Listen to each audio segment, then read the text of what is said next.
welcome you to another edition of Big Noon Kickoff, the off-season.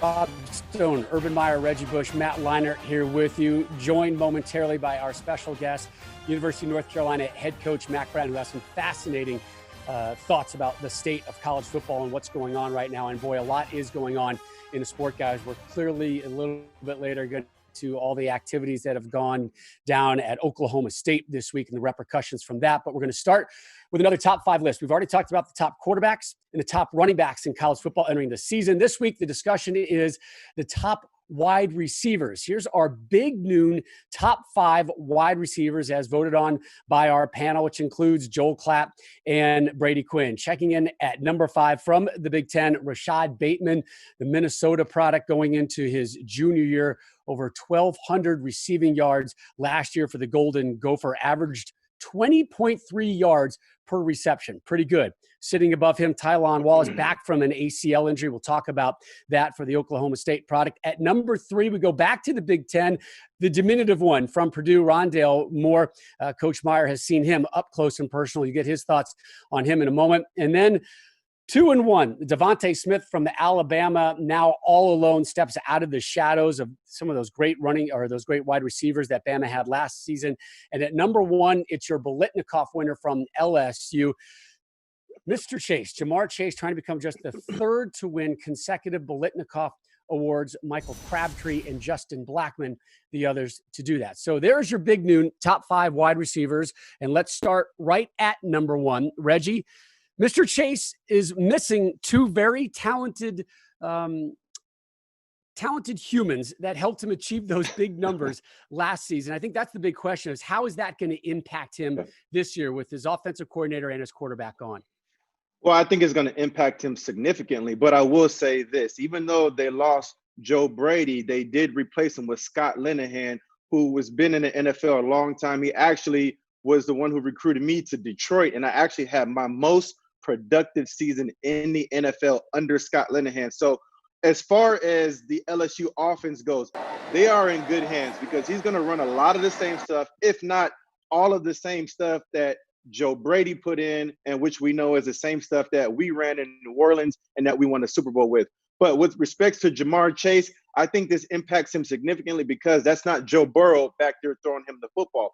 He's going to have to develop a newfound chemistry with the next quarterback in line. And so we'll see how that plays out because, again, you have to think about the coronavirus has significantly hamstringed a lot of players from being able to just get together and be able to put together some of those route concepts and some of those passing trees and all those different things that go into having a productive year like we saw from LSU last year. And then I will say this as well. We could, when we look back on this thing, LSU offense, what they put together last year, that could very much well be one of the greatest offenses we've ever seen because the way that they ran through Clemson and ran through the SEC, and they did it week in, week out. And then Jamar Chase, he reminds me a lot of Odell Beckham Jr. When you watch him run after the catch, he can do it all. Nobody can guard him off the line. I've seen cornerbacks try to come up and jam him, they're always in trail position. That's not something that you want to do against a guy like Jamar Chase because he's fast, he's explosive, he has great routes, he understands concepts, he understands also where to be quarterback friendly and when to be quarterback friendly. And again, he also won the Biletnikoff Award. So that's why he's my number 1. Now, let's see if he can do that again this year. And remember, guys, too, Coach Emsinger is still there, who was the coordinator last year. Joe Brady was that passing game coordinator that they lose. But then, Reg, to your point, Coach Linehan comes in, a ton of experience, has led some pretty potent offenses. And you know, I've written some articles on Coach Ogeron and what he's saying about Miles Brennan, who is the next quarterback in line. And he just raves about this kid. And I know he doesn't have the off season, which maybe he gets off to a slow start, but there's a lot of talent there. And, you know, he was quoted saying he's going to have a breakout season. So, yeah, you lose Joe Burrow, number 1 pick. You lose Joe Brady, who just lit college football by storm. But you still have good pieces around Jamar Chase. He is a Biletnikoff Award winner last year with a crowded group of receivers like CeeDee Lamb and Jerry Jeudy, 2 first-round draft picks, Henry Ruggs from Alabama as well. The size, he's not the tallest guy, but Reg, to your point, Odell Beckham, a little bit of Anquan Bolden for me as far as just like he's just physical. He's really strong with the football, but he's faster than Anquan was. So this kid, I still think he's going to have a big season. Remember, there's other really good receivers back on this team too. So you can't just double cover Jamar Chase every single week. And the last point I would make is he was elite coach against elite athletes and elite defensive backs week in and week out in the SEC, which we know is probably the best conference of college football. Jamar Chase still right now is the best receiver in college football this year. No one likes to be that third wheel, and that's what Devonta Smith was essentially last year. But Ruggs and Judy are gone right now, so he is the main man at the wideout position for Alabama. Matt, how do you think that transition works for him this season? Well, I think that's the biggest point. I mean, last year he was phenomenal, and he had a great season. And talk about just doing highlights every single week. He always came up. But he was that third wheel. He was overshadowed by those guys who were 2 first-round picks. But you just see here the length and the stride and the way he's able to separate. And you talk to people around Alabama, a lot of them say he's probably the most complete receiver they even had last year above those other guys. And look, I know Tua is gone. And I know, Mac Jones is coming, who played really well last year when he came in when Tua got hurt. They also recruited the number 1 quarterback in the country, in Bryce Young from Mater Dei High School, who comes from a spread offense. So I think there probably is some question about what type of offense we're going to see from Alabama, but there's still capable signal callers there leading that offense to get the ball in that guy's hands, because that guy is an outstanding weapon for the Crimson Tide. Coach Meyer, what questions do you have about Chase and Smith being 1 and 2 on our wide receiver list? The only thing is new quarterbacks, and I think there's a correlation between. I don't think, we all know there is. The returning quarterback. That's why, a guy that didn't make the list, I believe I had him, was Chris Olave, because him and Justin Fields are, those are hard to teach, hard to get together, especially with the pandemic, the lockdown, the timing. So that's the only thing, the top 2. But you just watch those highlights, and I remember watching them last year. You're talking about top 15 draft picks. I mean, my gosh, showing Devonta Smith his highlight reel right there. I was like, wow, that's a special cat, but just a lack of returning quarterback. Coach, what about your guy? Let's talk about the Big Ten. Go ahead. Coach, You're what about your about guy, Rondale Moore? Yeah. Yeah, a little bit like Rondale Moore. This is a guy who's got physical numbers that resemble me, 5'9", 161. That's not good. But you guys have him essentially as the top wideout in the Big Ten. Remember, had that leg injury last year, just 29 receptions, under 400 receiving yards, and 2 touchdowns. Yet you guys all have him awfully high. Coach, why is he the top wideout in the Big Ten in your eyes? Well, I think you almost need to have a hybrid position and a wideout position. To me, he's not a pure wideout. He's a guy, get the ball in his hands. He's the Reggie Bush. He's the Percy Harvin. And when I say that with great respect, because those are – Curtis Samuel was in that category. And those guys, the Paris Campbell, those are the guys that can do it all. And it's much easier, a guy like that, to say, get him the ball 10 times. You can get Reggie Bush the ball 10 times. It's hard to get a Devonta Smith or Jamar Chase, a pure wideout, the ball that many times, because the coverage may dictate it to go to somewhere else. So I saw up close and personal Rondale Moore, one of the finest athletes I played against. The question I have is, are they going to be a good team? A great player on a bad team, I just don't know. They disappointed me last year. We all thought they were going to be good, and even after the year they beat us, they didn't finish strong. So if they're a good team, I think Rondale Moore is going to be one of the finest players in America, and I saw it up close and personal. Reg, I want to go to you. You have Rashad Bateman rated as your number 1 wide receiver in the Big Ten. Why do you favor him higher than a Moore or an Olave? Well, the only reason why I had Rashad Bateman over a Rondale Moore was because Rondale Moore was injured for the most part last year. Now, I do want to say this. Rondale Moore is still one of the college players that I'm most excited to watch this year, because especially after you go through a year like that and you get injured and you get banged up, the thing that you want to do the most is prove yourself. So I have to believe that Rondale Moore is going to approach this year with a big chip on the shoulder and with a lot to prove. With respect to Rashad Bateman, I just love the connection I saw between him and Tanner Morgan. I feel like they surprised a lot of people last year. I thought that he did a great job at using his size, his frame, right? Using that big body frame to box out receivers and just to make it easy for a quarterback to fit that ball into the window. And I can't wait to see what they do this year because, once again, that connection between Tanner Morgan and Rashad Bateman, that's going to be a lot of fun to watch this year. And I can't wait to see the highlights. Yeah, that's kind of why I had him up there as well. Just the physical size, and really, I think he's just scratching the surface. Like I think he's still raw, which is scary to think. And then, Coach, you talk about just these players who had big years but have a top signal caller coming back. Tanner Morgan's going to be one of the best quarterbacks in America next year. Minnesota returns a lot of their offense. So I just think Rashad Bateman, just with what he can do and the fact that he is still getting better, and the fact that he has a big-time quarterback back, just makes it for him to have another big season. Chris Olave is the other name from the Big Ten. Coach, you call him a top-tier deep ball guy. So let's transition now to the Pac-12. And Coach, you, myself, we had Amon-Ra St. Brown on our list. The two Trojan guys didn't. That caught us off guard. So why do you see him as number 3 on your wideout list?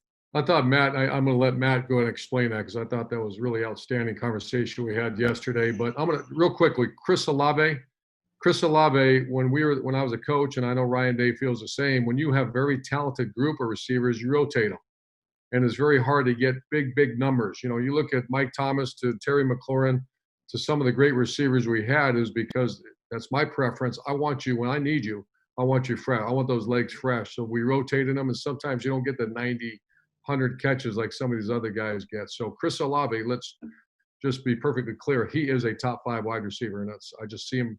I know him. We all saw him. He might not have the great numbers that some of these others, but I don't think numbers make you the best receiver.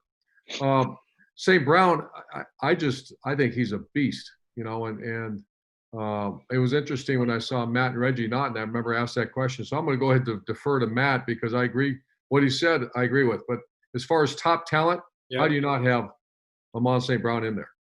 He talent-wise, and again, you know, he went to my high school, Mater Dei. I've been watching him since he was a young pup, and you knew this kid, he's going to be playing on Sundays. His brother plays on Sundays. It's just one of those athletic families, you know, Coach. But you know, you just talked about a little while ago some of the players that you want to not force feed, but almost say, hey, we need to get this guy 10 to 12 touches a game, whether it's in the jet sweeps or whether it's throwing the football, wildcat, whatever it is. To me, that's what Amon-Ra St. Brown, he falls into that category. And they had a little bit of that last year. He took some of those jet sweeps and all that. But with this air raid offense, one, they don't target players individually. They don't go into a playbook or a call sheet and say, hey, we need to get Amon-Ra 15 touches this game. I don't care how we do it. He needs to touch the football.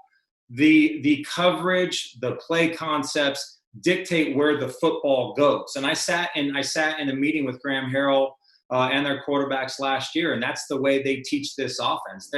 They are just across the board, and whoever's open, give them the football. And that's why you see in these air raid offenses where you'll have 2 or 3 receivers with 70, 80, 90 catches. You have a bunch of guys because they spread the ball around. And to me, that's just why he wasn't on there. It wasn't a talent issue. It was just maybe a production or something. He's just not getting the targets that I think he deserves. And maybe this year with Michael Pittman gone, Keaton Slovis just back and ready to have even another breakout season in his sophomore year, you know, maybe we'll see Amon-Ra be featured more on this offense. But that was really the only reason.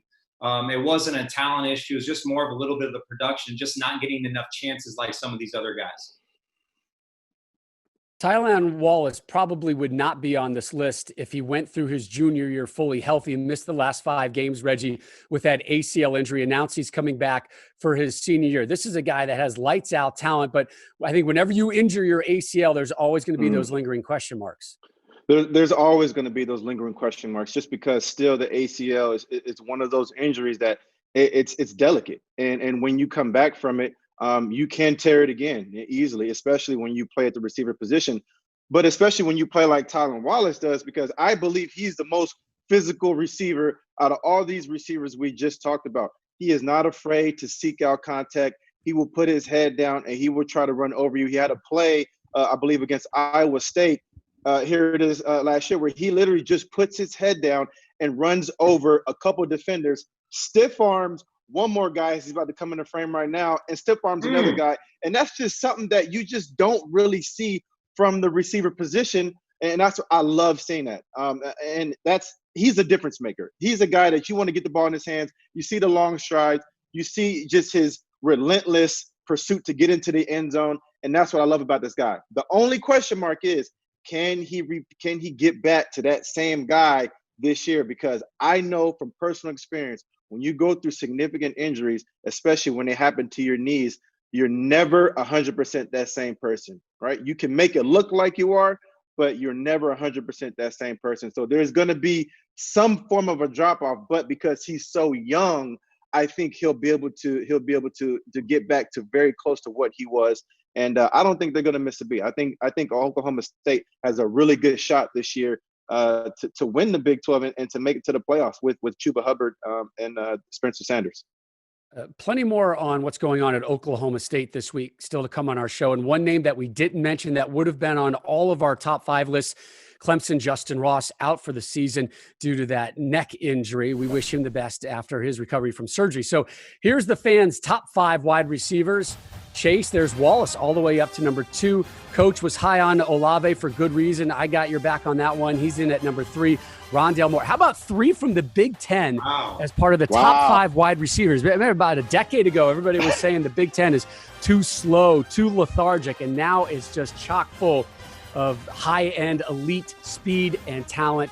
Olave, Moore, Bateman round out the fans' top 5 wide receivers. And our guest this week, the winningest active FBS head coach, Mack Brown, sitting there at 251, 8 more than Alabama's Nick Saban.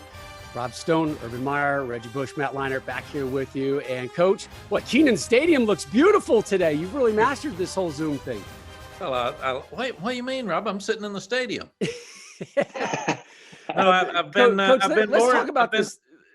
more involved with Zoom than I have anything else in my life for the last 3 months. So yes, I've got Zoom down pretty good. Coach, let's talk about this brave new world in coaching that's going on right now, particularly in college football. You almost have 2 fronts that are hitting locker rooms these days. Obviously, it's the COVID-19 and then the recent outbursts of the racial and social injustices that are going on and spreading throughout our communities and throughout our campuses. So as a head coach at the University of North Carolina, how are you handling these 2 pandemics? Well, Rob, the COVID-19 started first. And Urban and I went through 9/11, and it was really different. As a head coach, you worried about your players, you worried about their parents, you didn't know if you were going to play that weekend or not, but it didn't last. We've had some things that have lasted through it, but we went back to football 2 or 3 weeks later. The pandemic has it's affected jobs. There's been so many deaths. It's affected our economy. It's got people where they can't eat. They're starving. So it's awful. It's absolutely awful. And now what we're trying to do is get back to some normalcy in sports, which we all need and want, but we're trying to do it safe. So there's no playbook. So we're learning every day about what you can do and what you can't do, and how do we separate, and what does a mask mean, and when do we wear a mask, and how much do we wear a mask, and can the players hear when you wear a mask? Can they work out with a mask? What's going to happen at practice, and how do you social distance in football in an inside drill, and how do you get on a bus? How do you get on a plane? How do you get in the locker room? How do you shower? How do you eat? I mean, they're just checklist after checklist of new things that we're dealing with. And then racial injustice. I grew up, I was young in the 60s, and I saw all this.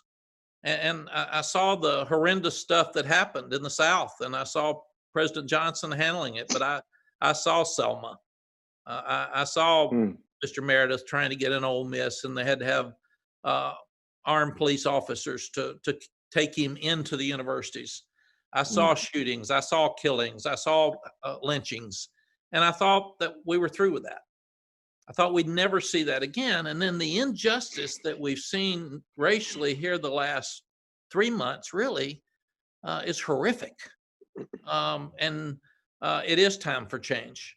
And I've thought a lot about Urban and I have dealt with teams forever, and I've talked to our team at length. There's racism that our country was built on. There are a lot of statues out there. Is it history, or is it something that is very, very uncomfortable for someone who is of color? I'm white. I walk into a building, I don't know the name of the building, never even looked at it. If it's a racist name on the building and I'm black, I might feel totally different. I might feel uncomfortable being in that building. If so, I get it, but talk to me. Let me know that, because I don't know that. I don't feel that. And what I've learned about me the last month is that in our locker rooms, and these three guys on here with us, Rob, did it the best of anybody in the business. They're the best. They're the top of it. Locker rooms are unbelievable. I wish I wish our world was like our locker rooms. There is no prejudice in our locker rooms. You don't even think about it. Everybody has fun. They pick at each other. They fight for each other. And that's not the way the world is run. So I told our players the other day, we believe in fair. We believe in consistent, and we believe in doing things right. So that's all that matters. What I missed was when they're with us in that bubble, it's great. But when that young black player goes outside and there's racial injustice to him, I've got to get more involved in trying to help there. And that's something I never thought about till 2 weeks ago. When because I ask our players, if changing a statue helps, we can do that. If changing a name on a building helps, we can do that.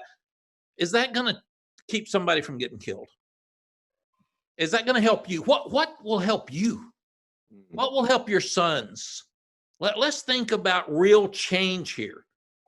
Because when you've got awful things happening, like we do with COVID, we're going to be more prepared to handle viruses the next time this comes up. It'll come up again in our lives, but we'll be more prepared. We're going to be cleaner. This has come up before. Let's fix racial injustice now. We shouldn't be talking about racial injustice in 2020. We should be way beyond this. And I thought we would be.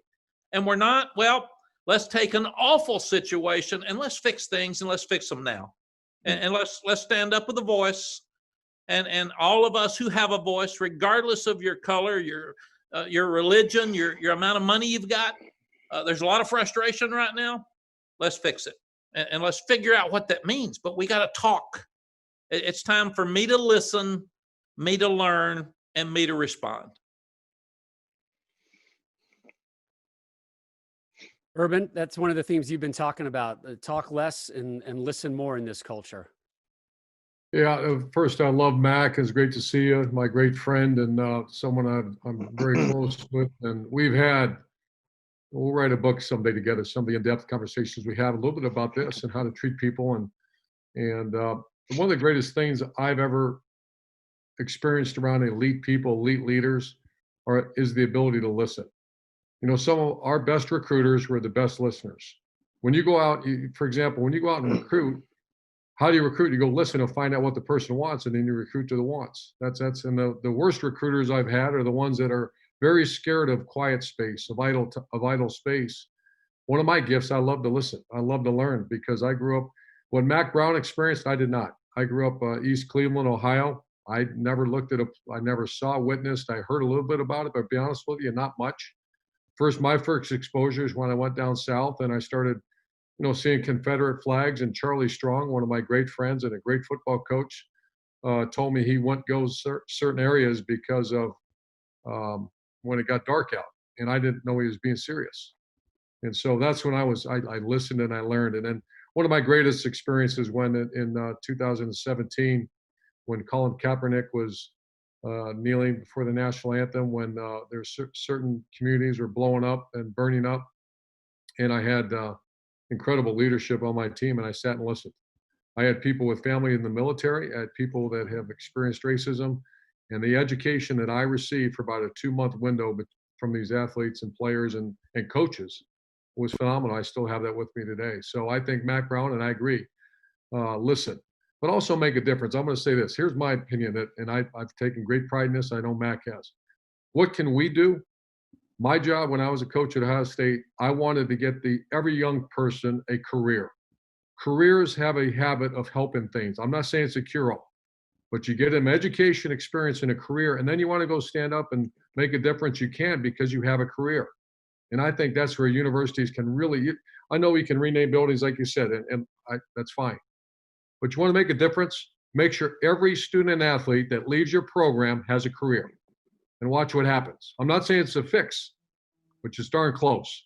Because then if you want to make a difference, Reggie Bush, Matt Leinart, you want to make a difference, it's much easier when you have a nice career, you have a platform, and when you speak, guess what happens? People listen. Totally agree, Urban. Coach Brown, just like Coach Meyer, you left coaching at a high level, went into the television world. You elected to go back onto the field and lead these young men. Obviously, a lot had changed, and I know you'd done your research during your time as a television analyst as to how the coaching game had changed. But when you were actually in front of those young men and their parents and coaching these kids, what did you find to yourself that nobody prepared you for that had changed? Probably early signing date is the only thing that's changed because they're having official visits during the spring. And these guys used to take official visits after the season's over, and you'd be recruited in January and then make your decision. And now people are making decisions in the spring. They're making decisions in August, or they're taking official visits more likely during the season. So that's the only thing that's changed. People talked about my age. They talked about generation gaps. Guys haven't changed. Guys still want to be good. They want to be pushed. They want to be driven. They want to be disciplined. They want you to be honest with them. They want you to be fair with them. So none of that's changed. But what has changed is early signing date. Hey, Coach, as I'm looking at the team rankings in recruiting, and I see North Carolina at the number 5 spot and Clemson at the number 2 spot. I think about the game last year where you guys came a 2-point conversion within beating them. And I wanted to ask you, this recruiting class, how does this change the future of the University of North Carolina now, knowing that not only can you beat Clemson, but you can do it more consistently now because you're getting better recruiting classes? Reggie, it's a great question, but last year we came in, or Urban actually came down and spent some time with us and watched practice and spoke to our team and spoke to our staff. And he's the one that told me to go for 2 against Clemson and don't kick the extra point. If anybody asks, or if anybody wants to send me some emails about it, I'll refer them to Coach Meyer. You two were great players. That game we had, there were 60-something players on that team that played in the NFL. Yeah, players make a difference. You can be a good coach, but you can only be a great coach if you've got great players to win all the games. And last year we were recruiting on hope. We were hoping the fans would come. We were hoping we could win some close games. We were hoping we could go to a bowl. We were hoping and selling. And this year we've got facts. We were in every game. We had a chance to win every game. We were one of 7 teams to sell out. It's a tremendous academic institution. Like you said, a lot of people like the colors. A lot of people like Michael Jordan. I'm glad we had the Last Dance on right in the middle of recruiting in the spring, because I kept saying, yeah, we're gonna bring it on, Michael. Come on, MJ. Let's see it. Everybody watch it and watch him compete. But people think we're about to be good. And you two wanted to be part of something that was really good. That's why you went to SC with Pete, and you were really good. We've got a chance to be really good. We're chasing Clemson. Everybody in the country is chasing Clemson, but everybody in the ACC is chasing Clemson. So every decision we make is to see what can we do to be the best team in our league, and that means to be one of the 2 best teams in the country. So that gives us a goal. When I was in the coaching in the ACC before, Florida State was really the only team. We were second every year. And then there were some that weren't very good. Right now, we have a clear path to the playoffs. We didn't have that before. The ACC was not considered a great football conference. If you beat Florida State, it would have been an upset, but you probably still wouldn't have gotten to the BCS. Now, We know where the path is. It's a very difficult path to go through Clemson, but we can get there, and we can play for the national championship and have a chance to win, and that's what we're selling. Coach, you talk about great players and chasing Clemson and the path to a playoff. And for all of us, I think it starts with who do you have at the quarterback position? And you guys have a great young quarterback in Sam Howell, who just had a monster season last year and will only get better. I'm curious to hear your thoughts on, how does he compare to some of those great quarterbacks that you had at Texas, and how good can this kid be? Matt, I think he compares to people have said Baker Mayfield because he's built more like Baker. Colt McCoy was the most accurate quarterback I've ever seen. He had 70-something% most of his career. Against us in the national championship game, you hit 16 of 17 the second half. So quarterbacks need to have good feet. They need to have a good head, but they got to be accurate. Right. And if you can't complete all the balls against air, you're probably not going to be very good. And Sam competes. He's very smart. He's a team leader. He works as hard as anybody on the team, so they follow him. But he is so accurate, and he can throw all the balls. He's got touch. He's got zip. He can throw the long ball, and I think that's what makes him so special. We didn't have a backup for him last year with experience, so he couldn't run. He's a good runner. He's not a great runner, but he's a good runner. He's an adequate runner. And I really think that instead of a sophomore slump, he's going to be much better this year because we'll have a better team. We've got everybody back on offense except the left tackle, Charlie Heck, that went to the Texans. He'll have better protection. We'll do a better job coaching because we've been together and really didn't lose anybody on offense with our offensive line and our blocking schemes. So I really think Sam Howell has more of a breakout this year than he did last year. All right, Coach Brown, you hinted at the 2006 Rose Bowl game, and obviously we have two of the prominent figures from the Trojan side on the show. I'm curious, how did you game plan against Reggie and Matt for that 2006 Rose Bowl game? Well, since they were both Heisman Trophy winners and Vince had just lost the Heisman, Vince pretty much game planned our defense because he said, do not let Reggie make a yard, man. And we still couldn't stop Reggie. But I will say this, it's one of the greatest games in college football history, and it's really, really poor of you to show this right in front of these two. We can't escape this game. But we can't escape it. That's okay. But let me tell you what happened after the game. It was crazy, and it was chaos. And SC is so good and so smart, and they were so confident that they came back. They kept fighting back, and they were so good and probably relaxed a little bit because they won so many games that way. And our team was confident. They kept coming back.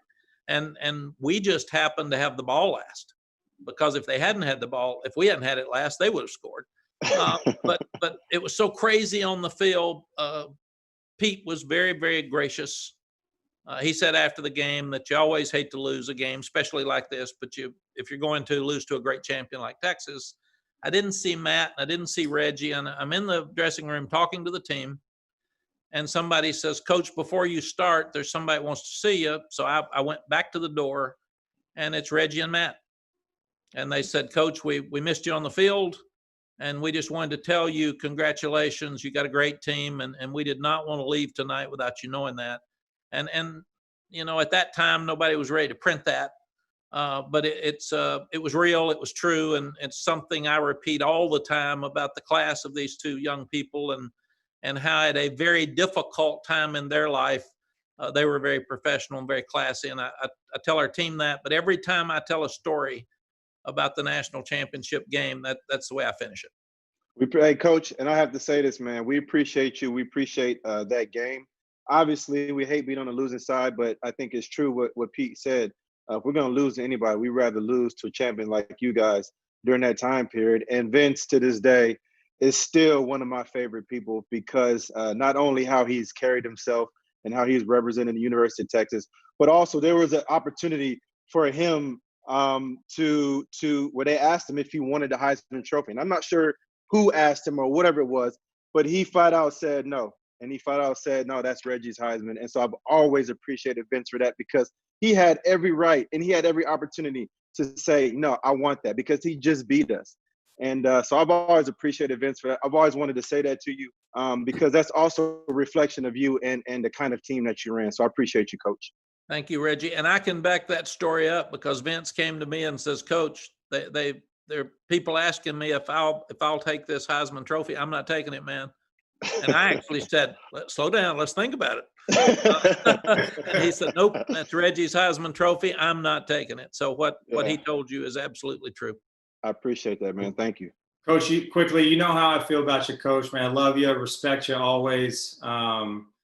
You've been just a great role model in college football, a great guy, a great person. And, I'm looking forward to watching you guys play again this year. Always much love from me to you, Coach. Thank you, guys. I love watching you guys. And Urban and I we had a great relationship back when he was at Florida and I was at Texas. We actually thought we were going to play. And I screwed it up and lost to Texas Tech in the last 3 seconds of the game and blew our game. So we didn't get an opportunity to play at that time. But you two have done it the best of anybody. And there's never been a better coach or better person or closer friend of mine than Urban Meyer in college football. And I love you as well, Coach. Love you too, Mac. Thanks. We love you too, Rob. I know. That's all right. I know where I sit in the pecking order here. Coach Brown, hey, thank you so much for joining us. The Love Fest is over, and it's awfully evident and clear why there's been immediate success back in Chapel Hill. Enjoy those North Carolina summers, my friend, and we cannot wait to see you back on the field. Mack Brown, thank you for joining us this week. Thank you, guys. Thanks for all you guys do for college football. You know who's been watching Big Noon Kickoff the offseason?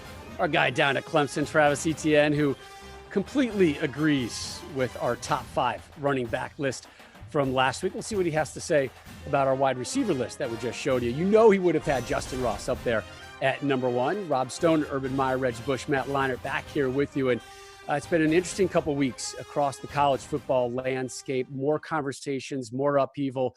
A lot of it happened, obviously, in Stillwater. Changes coming at Oklahoma State after Chuba Hubbard's statement about Coach Gundy and some of the apparel that he elected to wear during a photograph led to a team meeting, led to a conversation. It looks like things have been ironed out for now, at least in Stillwater, but still plenty more to come out of Oklahoma State. Iowa officially parted ways with one of the top strength coaches in the land, Chris Doyle, following some claims of racial bias. Again, players upset with some past treatment, speaking up. It's a theme right now as they move on. And the NCAA and member conferences sued by college athletes over the name, image, and likeness compensation. And this is going to be a real tricky situation and conversation in the coming months, in the coming years. Urban, let's start with you right now. And we're seeing more and more players gaining voice in locker rooms and in their communities, and how that is directly impacting not only college football programs, but obviously the leaders of those programs, the head coaches. This is a situation that these coaches, for the most part, have never really been put in before. No, it's completely different times than it was when I started coaching. There was an authoritarian figure as a coach, a lot like your parents, and you did what they told you to do without any hesitation or any questions asked. And that's slowly changed. And the game will be different. I talked to several people, a very prominent media person. He said this will be the most historic changes in the history of college football. Now you're talking about from the spread office or wishbone to, whatever, but it's going to be completely different. I saw this coming. I know a lot of us saw this coming. When you started seeing the salaries inflate on coaches, the big television contracts, and you start thinking, wait a minute, coaches are getting paid this kind of money, yet the athletes they're the ones putting on the helmets and going to work. So you knew something was coming. And I'm not saying it's wrong. I'm not saying it's right. I'm very concerned. I'm worried about what the name and likeness will do to the game, will do to the locker room. I think it is time that things do happen. And I'm anxious to see, like all of us. Reggie, I know the name and likeness is something that you've associated your name with as far as speaking out about it. And you know that this is going to be a hot topic going forward as well. It is. It's going to be a hot topic. And this is going to be a beast, to deal with, because there's going to be so many different things that are going to come from, kids now being able to, profit off their name, image, and likeness. But with that said, we're overdue for this. This is long overdue, and I'm happy to see that it's finally happening now for these young kids because they deserve it. They deserve to be able to make money off their name, image, and likeness. While the universities are also making money off their name, image, and likeness. Yeah, I mean, there's just so many different layers to this, and to Reggie's point, I do think it's time. How this looks, I don't think any of us know. There's definitely concern. And when you just think about, you think about the power hierarchy that it's been, the NCAA to the universities to the coaches and the players really are at the bottom. And now you're starting to see that shift of changing and the players having a voice and now having that ability to start being compensated for their name, image, and likeness. And I also just look at, you look at Olympians, right? And you look at, people who, these kids who play an Olympic sport in college. I mean, they can't make $1 off of, or they can't be sponsored or marketed when they have to go and pay for funding for their Olympic training and all those things. I mean, this thing is so deeply layered, and it's not just college football, obviously. So, I think there's a lot of people are going to be coming out of the woodworks when this happens, and that's my concern of trying to protect these young kids. But I do think it's time, and it's change, and hopefully it'll change for the better. Rob, I got two things, and that is whenever you talk about college football, the first conversation is about recruiting, and then you go through some layers, and then you finish with recruiting. And that's the USC under Pete Carroll won a lot of games because of the two guys on the screen. I've been very fortunate to win a lot of games because of incredible players in recruiting, and you work so hard at it. So how will this impact recruiting? How do you regulate? When the college coach, does he go into Reggie Bush's home and he meets his mother and his father, hopefully, maybe meets his high school coach, hopefully, maybe it's a 7-on-7 coach, who knows nowadays. And then all of a sudden you sit down and who's this guy sitting here? Well, that's my agent. And he's going to, we got to talk about shoe contracts here because this team just offered me so much for a shoe contract, et cetera, et cetera. And, so number one is Roman numeral number one. How does it impact recruiting? Number two, this is college football. It's not professional football. How will it impact the locker room? I have Reggie Bush, my tailback, making $300,000 a year, but the right tackle is making $6. And I can see the parents, and it's already starting a little bit just from my conversation with some of my colleagues.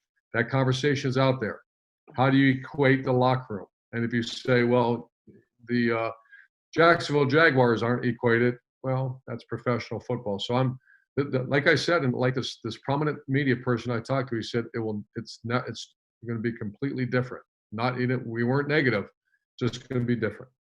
Coach, I want to go back to the issues that arose in Stillwater this week, and obviously that took place in Iowa City and even Tallahassee going back a couple of weeks.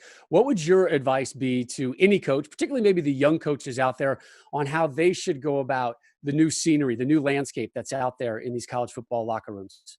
Well, I shared earlier, the number one gift of the great leaders I've been around are the ability to listen, especially when you don't know what you're talking about. And I in 2017, my eyes were wide open, larger than they've ever been. Also in 2005, when I was hired in Florida, Charlie Strong was telling me there's certain places he couldn't go because after dark, he didn't want to be there. And I was blind to that. I had no idea what he was talking about because I was fortunate that was just not part of our life. So I don't want to say coaches are scared, but I say they're very cautious. I think, especially when you get to disciplinary situations, you have some, that's a fact of reality. You're coaching 17 and 20-year-olds. How do you discipline? How do you hold people accountable for their behaviors? And then all of a sudden the open transfer policy, I'll just leave. So there's a lot of conversation about it right now. I'm thinking there's going to be a tremendous amount of good come out of this. I think people are forced to listen right now, like I was in 2017. Well, we've already seen a lot of positive across communities, across campuses already. Let's take in a couple quick social media questions. And the first one, Matt, comes our way, and it regards the ACC. Is there a legit contender to challenge Clemson in the ACC? We had Mack Brown on earlier. I think Mack would tell you, yeah, there's a challenger in Chapel Hill. What do you say? I think Clemson, I know Clemson is still head and shoulders above everybody else in this conference, much I think kind of like Ohio State in the Big Ten. I mean, they just have better players right now. But we know, and we heard Coach Brown talk about it, what do you have coming back this year? And you look at last year, and you have a star quarterback coming back who's phenomenal. And I think, the sky's the limit for Sam Howell.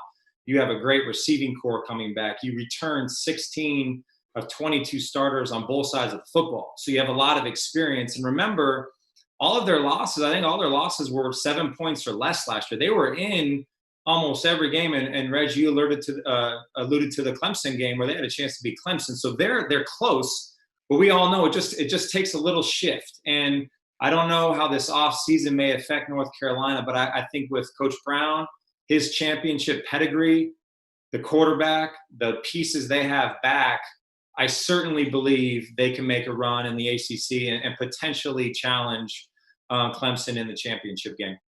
And as Coach always likes to remind us, it goes back to recruiting. You saw the graphic during the Mack Brown interview on the high level of talents they're getting.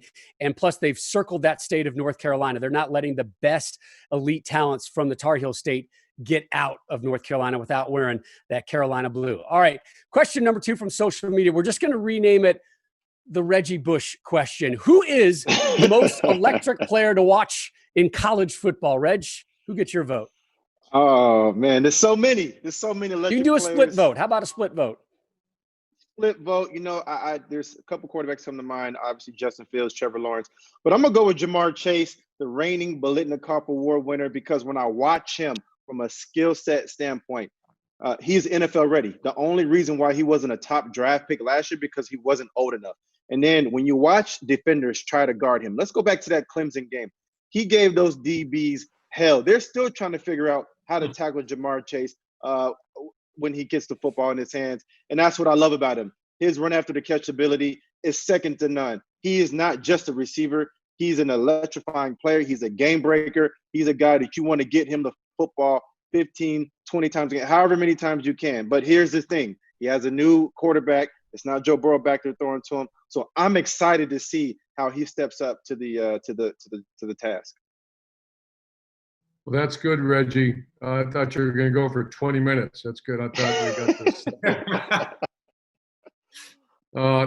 I agree with Reggie, but I'm going to go with Justin Fields. And Justin Fields, I'm very close again to that situation. He is an elite athlete, but let's all be perfectly clear now. He is now an elite thrower. To say he was an elite thrower at the beginning of last year, I remember spring practice when he first went to Ohio State. I thought he was very good. But he's over the top now. And I just think with his athleticism, he's probably in the top 5 speed at Ohio State. So that's probably, you're talking about a 4.3 and some change. Big 240-pound guy that is comfortable as he is. I mean, he's leading. He's doing all the things you need to be on a great football team. And I think he's number 1, and I'm going to put Travis Etienne number 2. I saw him up close and personal. I think I was surprised. I knew he was explosive. Etienne, I was surprised how violent he was. He's a violent player. Usually people like that are kind of avoid contact. I was so impressed with him getting ready for watching those highlights and then watching him in that game. He's a violent player. Number 1, Justin Fields. Number 2, Clemson Etienne. All right, Coach, we're going to transition now to the logo game. You're up first. Let's see what this elite first logo is and how you describe it. Because, by the way, elite is your favorite word. And you've morphed it onto us. Oh, we got the PlayStation Fiesta Bowl. First thing you think of when you see that logo? I think of Florida beating the school I coached at lately in the Fiesta Bowl for our first national title. And I can't remember the score, but it was 41-14. Honestly, we never played in the Fiesta Bowl, so really, well, I think of PlayStation and just all the great video games that I've played over the years. Same here. Same. All right, so video games. All right, logo number 2. Matt, you are up first on this one. Is it good or is it bad? You're a member of the Rose Bowl Hall of Fame now. I am. I think of the granddaddy of them all. I think of what do I think? I think of the Michigan game, Reg, in 2003, where we beat them in the Rose Bowl. I think of Keith Jackson. I think of just the greats that were involved in that game. That game has a lot of history, and it meant a lot to us at USC. So that's one of the best of all time. Yeah, anytime you get a chance to play in the Rose Bowl, man, it's a legendary, amazing moment, opportunity. Everything I remember about playing in that stadium, I still get chills thinking about those games that we had, the championships, playing against UCLA, the battles that we shared on that football field on the gridiron. I see that when you see something like that beautiful logo, that how can anything live up to the hype and reputation of the Rose Bowl? It did and more when we played Washington a couple years ago. And so the Rose Bowl people, it's not the stadium and the sunset, it's the people. It's just incredible. Yeah. I remember growing up in the East Coast and kind of bunkering down when you're a young kid on New Year's Day and just watching all the bowl games. And then the Rose Bowl would pop up, and it's already dark in Connecticut. It's cold. The heater is on, and you look at these scenes from beautiful Pasadena, and you say to yourself, I got to get out there. That's the place to be. That's the place I want to walk through. I would much rather be in Pasadena, California than Simsbury, Connecticut at the moment. Guys, always great catching up with you. Mack Brown, how good of a guest was he this week, by the way? And we can't wait to see you again next week on Big Noon Kickoff, the off season. This concludes the Big Noon Kickoff Fireside Chat edition.